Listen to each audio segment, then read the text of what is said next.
There is an old saying in sports that goes like this: you learn way more from a loss than you ever do from a win. That statement is 100% true, and this being the case, Texas quarterback Arch Manning is going to go through a huge learning curve this week in Austin, Texas. This is QB Unfiltered, my take, a learning experience in Columbus, Ohio. I don't ever slow up, no I don't take shit. I got no love for the fakeness. If you wanna play tough and wanna hate this, I'll always show up and make a statement. Okay guys, I am not exaggerating when I say that it literally took me about 12 hours to get over that game, the Texas-Ohio State game, Saturday morning. I said, uh-oh, on the first play of the game. That went to mouth open, to jaw on the floor, to shaking my head. And finally, that 3rd and 5 play with less than 2 minutes to go in the game, where I stood up and chucked my remote at my TV. This game ended with the number 3 ranked Buckeyes beating top-ranked, overhyped University of Texas Longhorns 14-7 in a game that defensive guys must have absolutely loved, and a game that left offensive coaches going, holy shit. As always, like, share, and subscribe to the channel, QB Unfiltered. I really appreciate the support. Okay, before I give you my analysis of Arch Manning and his performance Saturday, there's a few things that I'd like to say. Number one, it's time to get back to reality in the expectations of Arch Manning. I mean, come on. This thing was totally out of control. Opening season games very rarely match the hype that's put into it, but I don't think there's any game, any opener in college football history that could come close to the hullabaloo and BS that was attached to this game. The anointments that went on in the mainstream media and all the gurus out there. Unless Arch Manning went out and threw for 500 yards and 6 touchdowns in this game, it was going to be a letdown. It's absolutely amazing to me that you can have a kid that has had 2 career college starts and anoint him as the Heisman Trophy winner for this year before the season's even started, and a guy that's had a slim body of work, have him picked as the number 1 selection in this year's NFL draft. Absolutely amazing stuff. And listen, I know that this kid has been placed on a pedestal his entire life. He is built for this. It comes with the lineage. It comes with the last name Manning. And the kid is talented, right? But the crap that he has had thrown at him, the noise in his ears this entire offseason is absolutely crazy. And as a coach, you know, Sarkisian had to have been thinking about this going into this game. Texas had everything going against it, especially on the offensive side of the ball. All right. You've got all that hype that we've talked about and we'll talk about throughout this video. You're opening up against a damn good football team, defending national champs, and you're playing them in their house.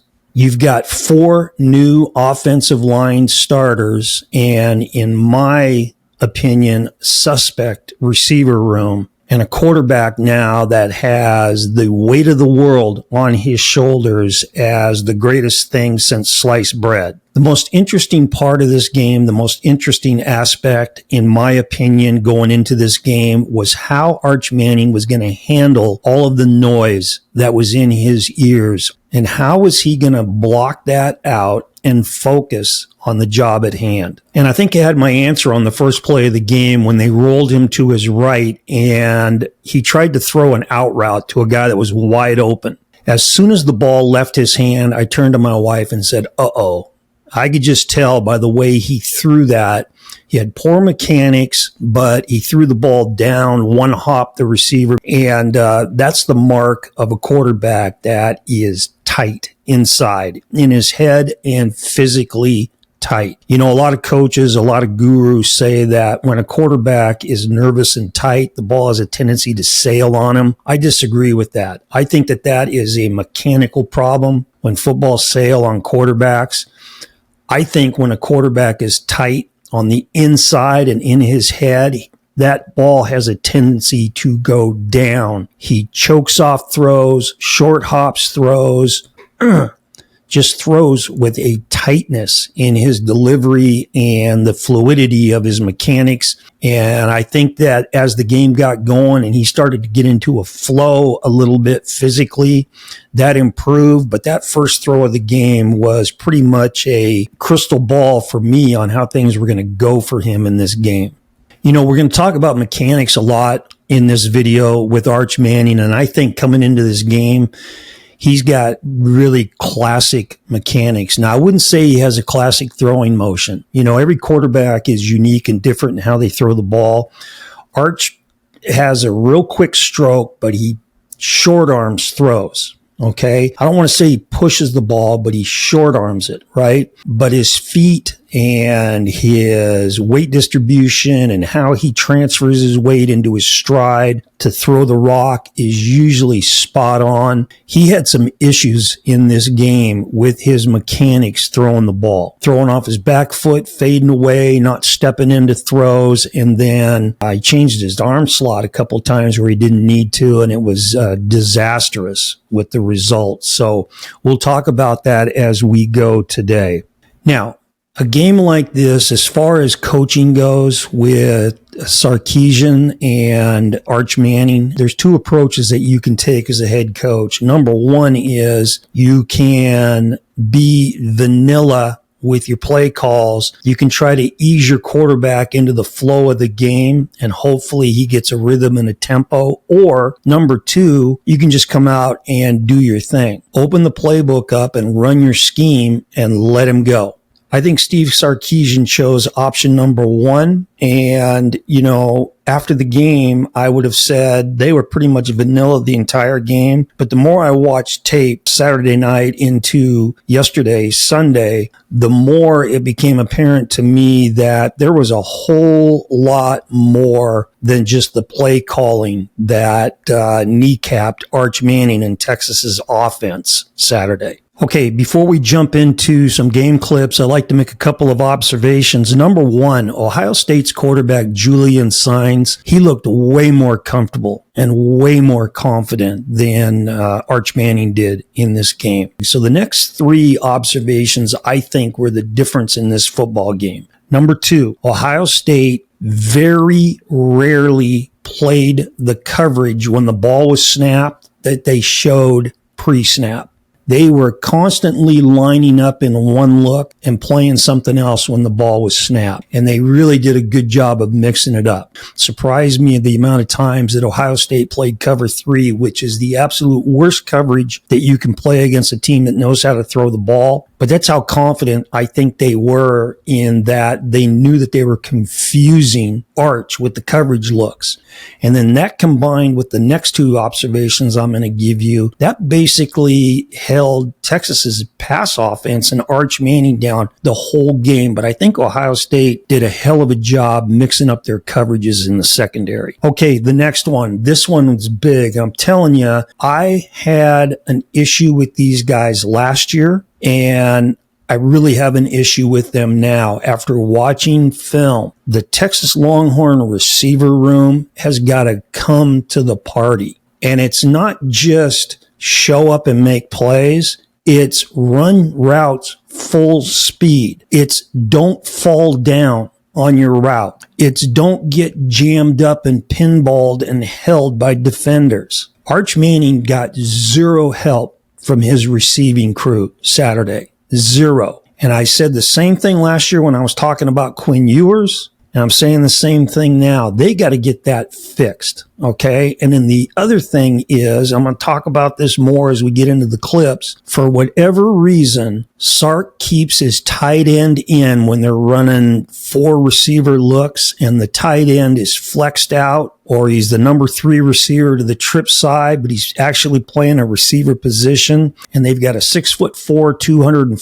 245 pound guy. He was the primary receiver on a number of plays where he was covered because he was jogging routes. And it just blows my mind that you wouldn't get another receiver in there with better speed And I just think that situation really caused them problems. Their receiving crew was very, very frustrating. And the more film I watched on that game, the more frustrated I got.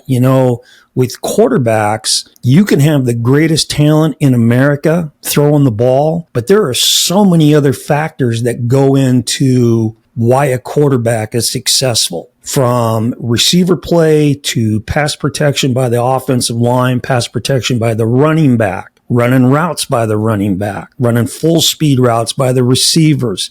And again, we're going to talk about this as we go through these clips where you're going to see that jogging routes, falling down, whatever, it caused Manning to pull the ball down and hold it, or it caused him to try to bail out and make something happen. So the rhythm and the tempo of Texas's passing game was severely hampered Saturday because their receivers didn't play very good. Okay, which leads me to observation number 4, the offensive line. There were breakdowns, mental breakdowns in the O-line where Ohio State had defensive guys or linebackers having a free run at Manning. The offensive line and the receivers, those guys combined to really gum up the fluidity and the tempo and the rhythm of the Longhorn passing game. I keep coming back to these sayings, and I'm going to have one or two more before this video's over, but there's another saying. I said this to my team every year. We would play on Saturdays, and I would say this in our team meeting on Monday, and that is this, and this is 100% true. You never play as well as you think you did when you watch film of the game, and you never play as bad as you think you did when you watch film. So as far as Arch Manning goes, he didn't play a great game, but he was not as bad as what I initially thought he was. And after watching film, like I said, he had a whole lot of help in struggling in this game. Okay, let's look at some of the game clips. First play. This is a great job by Arch of snapping his eyes to this backside read. This is a drag route being run. And, he goes through his progressions to the play side. It's not there. He snaps eyes to the backside. I think this drag receiver could have sat down sooner. He sits down late and then he drifts into coverage. But look at Arch's mechanics when he throws this ball. His weight distribution is good. He strides into the throw. He's not falling away. His arm slot is good. And the accuracy is on the money. Let's remember those mechanics as we go in today's video. Okay, next play. Now, you've heard me rail about this on more than one video if you've watched my channel, and that is the way that these new age quarterback coaches are having their quarterbacks stand before the ball snapped with a staggered stance. And I've been saying they got their feet wrong. It causes quarterbacks to take an extra step in their drop. Arch Manning has got his feet the way they're supposed to be. So as a right-handed quarterback, you've got your right foot up, which means on the snap of the ball, he's going to pivot on the ball of the left foot, and he's going to take his first step with his right foot. So a 3-step drop for Arch Manning is 3 steps, not 4. Okay, and staying with this play now. This is textbook. Arch is going to do a 5-step drop, and I want you to watch the last 2 steps of his drop. The last 2 steps of your drop put you in position to throw the football. And again, you've heard me rail about this. You got these quarterbacks taking their last step really long and slow, and their feet are far too wide. They can't throw. They have to readjust their feet in order to get it to where they should have been to stride and throw. Watch what Arch does. His last 2 steps of his drop are chop, chop. And when he ends up at the end of his 5-step drop, his feet are under his shoulders. That's the great platform. And now he's ready to just stride and throw. This is textbook technique by Arch Manning. Now, staying with the same play, he climbs in the pocket. His climb here is too frantic. He's working the pocket too fast. I think a little bit of a slower, controlled climb gives him time to spit the ball to the running back on the check swing. And last thing with this play, and hopefully you guys aren't getting too tired of hearing this, but Texas is running the shallow cross with their 6'4", 245 pound tight end who goes upfield too far before he breaks it on the shallow cross, and it takes way too long, way too slow. Look at all this grass on the other side of the field if that shallow cross gets there. It's the little things. Okay, next play. I was calling for this all game long. Okay, I'm a screen guy. If your quarterback is struggling, run quick game and screens. Quick game and screens. Why the screens? Why the punch screens like this? It's a completion. You're throwing the ball in rhythm and tempo. You're picking up yards, and all of those things lead to confidence for Arch Manning. I would have loved to have seen Sark run more of these screens. Okay, let's move on. Again, slow developing routes. All right, the flat route is where Arch should go on this play, and he wants to go there. I don't understand why they're check releasing, again, the tight end. It takes way too long. It's way too slow. There is nobody out there for Ohio State. I think the scheme is a little jacked up here. Now, regardless, Arch still should have thrown the ball there, right? Play catch. He still should have thrown the ball there. You know, I'm not in the quarterback room for Texas, and I'm not sure what they're telling him to key when the ball is snapped. I got to think when he's taking his drop, he may be expecting that guy to be out there sooner. And so in his mind, the rhythm and the tempo's jacked up. And instead of playing easy catch, he's got to come to a backside guy now. Okay, here's the first pass pro botch that we're going to talk about. The left tackle has got to know the pass pro scheme. The running back here to the left has got any blitz coming off the perimeter. That's the running back's guy. But if you watch what the tackle does, he starts to step out to block this guy, in effect doing the running back's job. And by the time he realizes that he messed up and he tries to hinge back, it's too late.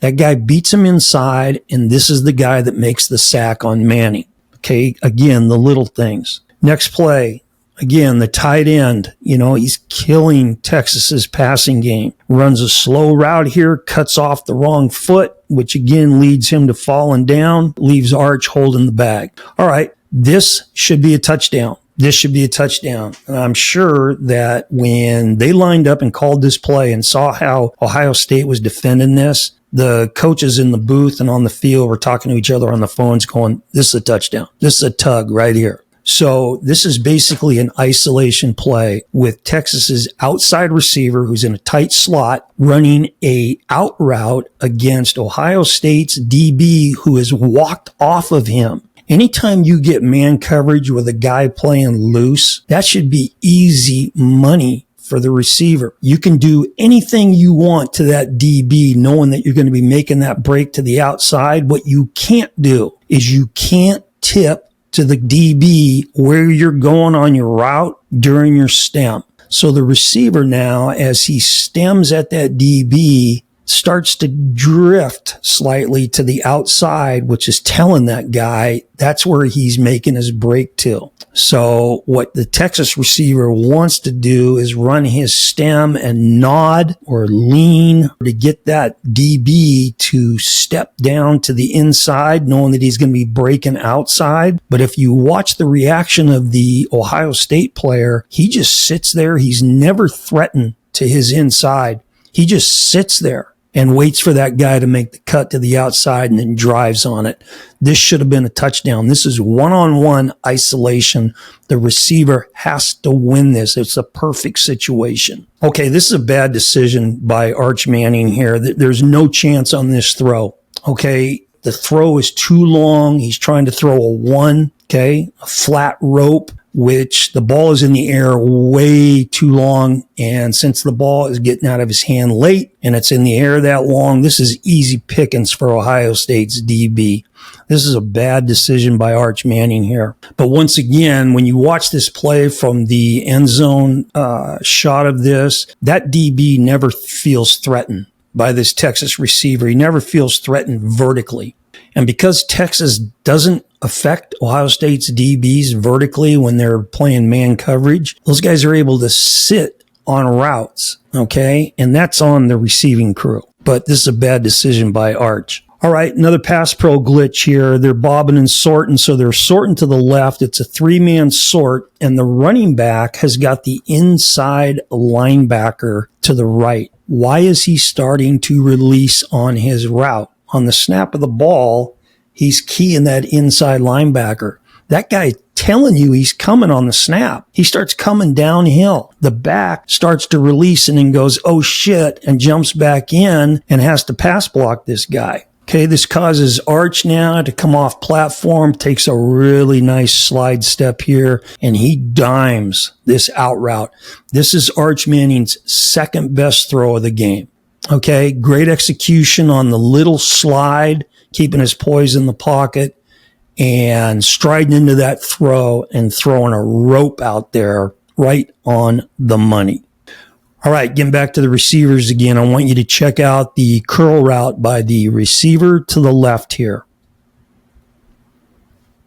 Are you kidding me? So Arch is going to play fake, flip the hips, but the timing is jacked up on this because instead of him flipping the hips and there's my curl, the ball's out, he flips the hips and goes, whoa, why is that guy jogging his damn route? And now the play is jacked up. So Arch stays on this curl route. You know, if I'm Arch Manning and I see my receiver running his route like that, I'm saying, screw you. I'm coming off of him and I'm going to my second read. And then I'm going to sit down next to that guy on the bench at the end of the series. And we're going to have a little discussion about running full speed routes. And because Arch stays on the curl route, which is a doomed route, and ends up throwing the ball late to where Ohio State now knows what's going down and they're driving on this route, this ball is almost picked off. Okay, and this is a great throw by Arch in the end zone here. You got to make this catch. Okay, he puts it on the perfect spot. He flat foots it now in the pocket and waits for this corner route, and then he flattens that corner route out by putting it in the perfect spot. That receiver's got to make this play. That was a good throw by Arch Manning.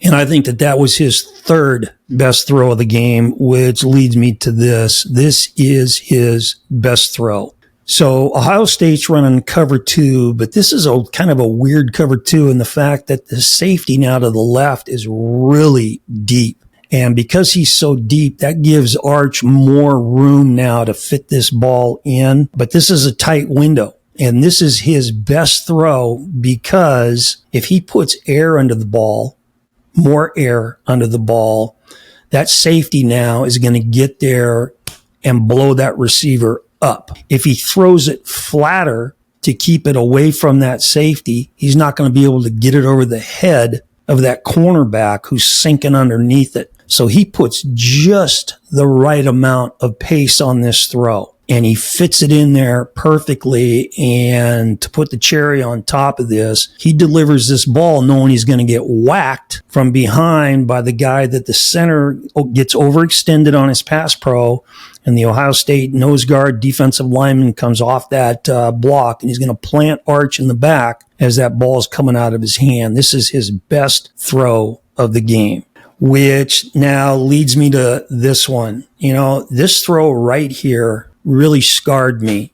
I had a hell of a time getting this one out of my system, and I'm sure that this is going to haunt Arch Manning for a long, long time. Fourth quarter, a minute 38 to go in the game. It's 3rd and 5. Texas runs the mesh concept, and Ohio State's playing man coverage. The mesher coming from left to right is running all by himself. All Arch has to do is get his feet set, stride into his throw, use his normal arm slot, great weight distribution and balance, hit him in stride, and let him make a play. It's at least a first down, and it's that receiver one-on-one now with Caleb Downs coming downhill. I'm sure Downs would have made the tackle. He's a hell of a football player, but this would have been a first down. What does Arch do? He does what I call the Patrick Mahomes effect. This thing, the Patrick Mahomes effect, I think has screwed up more quarterbacks across the landscape in America than anything else going. And it's at every level, okay, where quarterbacks are throwing the ball off balance, sidearm for no reason. other than to throw like Patrick Mahomes. There's only one Patrick Mahomes, and Patrick Mahomes is the only guy that should be throwing like Patrick Mahomes. The simple fact that Arch Manning threw it this way blew my mind, okay? But his feet were horse shit. His balance was history. He dropped down and sidearmed it, and the ball sailed on him, and it was inaccurate and incomplete. And I'm sure that every quarterback coach across America that was watching that game all had the same reaction at the same time. Unbelievable. Okay, and so that leads us now to the last clip. So it's the next play. It's 4th and 5, and Texas is going to run the mesh concept again. And here we go with all of the stuff that really hampered Texas's pass offense all day long. So you've got the tight end is one of the primary guys running the mesh route. His route is so slow. Caleb Downs is playing him man-to-man. Downs has to slow down to keep from running up his backside, okay? But the guy that really messes his play up is the right tackle for the Horns. They're running a 4-man sort to the right, which means the right tackle has C-gap. Anybody coming outside of him, any C-gap rusher. And for whatever reason, the right tackle does not fan out and block C-gap, and here comes the guy unblocked. Arch tries to make a play here, and the ball is completed to the tight end, and short of the sticks, turn the ball over, game over. Probably a pretty fitting way to end it for Texas. Okay, so I'm going to end this with this, guys. There is one more saying in football that is also true, 100%, and it goes like this. The biggest improvement that a football team makes in a season is between game 1 and game 2. That is almost universally 100% true. And that has to happen for Texas's offense. The receivers, the offensive line, and the quarterback, Arch Manning. Now, I said in a couple other videos that I thought at the end of this season, when it's all said and done at the end of 2025, Arch Manning has an opportunity to be QB1 in college football. I think he's still got a shot to do that, and I think that you're going to see a big improvement in him, but we need to see an improvement in him and the guys that are surrounding him. And I'll tell you, this next game is going to tell us a whole lot about Arch Manning. How is he going to respond? Okay, let me know what your thoughts are on that game, Arch's performance, the receivers, the offensive line, the hype, all of that stuff. Let me know what you think, and thank you for watching. This is QB Unfiltered, and remember, always throw the ball short to guys who can score. See ya. I don't ever slow up, no I don't take shit. I got no love for the fakeness. If you wanna play tough and wanna hate this, I'll always show up.